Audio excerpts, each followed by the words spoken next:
Hello students, 11 physics में आपका स्वागत है। एक क्वेश्चन के साथ, क्वेश्चन नंबर 25 है।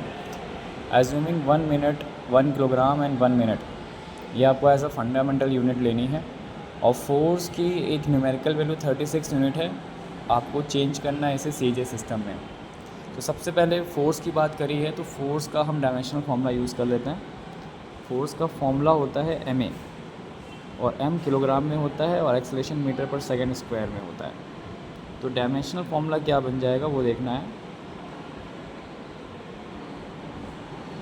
अगर याद है आपको तो डायमेंशनल फार्मूला आप डायरेक्ट यूज़ करना स्टार्ट कर सकते हैं।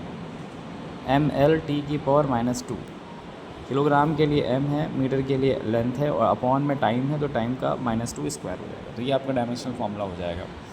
फिर आपको एक सिस्टम से दूसरे सिस्टम में इसको बदलना है। तो एक तरफ आप सिस्टम 1 डाल देंगे और एक तरफ आप सिस्टम 2 डाल देंगे। अब ये जो सिस्टम 2 है यही हमारा सीजे सिस्टम है और ये आपका कोई सिस्टम नहीं है, क्योंकि मीटर और किलोग्राम और मिनट एक सिस्टम में नहीं आता है, क्योंकि किसी भी सिस्टम में आपको जो टाइम होता है वो हमेशा सेकंड में लिया जाता है। इसलिए आप इसको सिस्टम के अंदर ऐसे ही लिखेंगे। अब आपको क्या करना है, वैल्यू लिख लेनी है। न्यूमेरिकल वैल्यू आपको 36 दे रखी हुई है और n2 की न्यूमेरिकल वैल्यू आपको पता करनी है। अब आपको क्या करना है, u1 डायमेंशनल फार्मूला है। तो डायमेंशनल फार्मूला आपका कितना आया था, ml/-2 आया था। तो ml/-2 लिख दिया, सब में 1 1 लगा दिया। ऐसे ही आप u2 को बना लीजिए,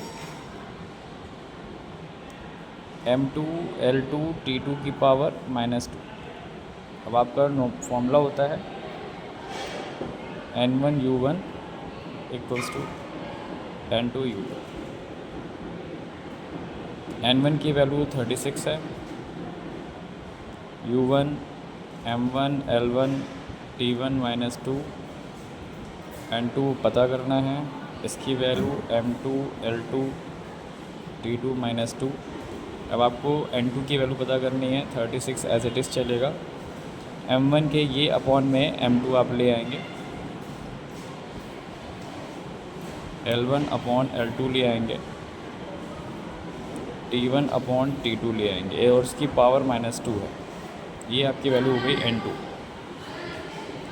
अब मास जो है m1 वो आपका किलोग्राम में, यहाँ 1 किलोग्राम कर दिया और सीधे सिस्टम में मास जो होता है वो आपका ग्राम में होता है, 1 ग्राम कर दिया। लेंथ आपको मीटर में दे रखी है और ये आपका सेंटीमीटर में। बस टाइम में ही चेंज है, टाइम में 1 मिनट दे रखा हुआ था फर्स्ट सिस्टम में और आपका सीजे सिस्टम में टाइम सेकंड ही होता है, पावर -2 = n। क्या करना है आपको, 36 × 1 किलोग्राम में 1000 ऑफ ग्राम्स होते हैं, 1 मीटर में 100 ऑफ सेंटीमीटर होते हैं और 1 मिनट में आपका 60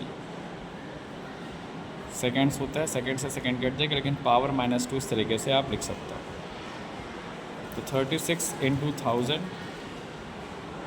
× 100 और 60 अपॉन में आ जाएगा 2 बार,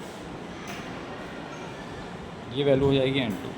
0 0 कैंसिल हो जाएगा, आपके 6 6 36 पूरा कैंसिल हो जाएगा। तो n2 फाइनली आपका आ जाएगा 1000।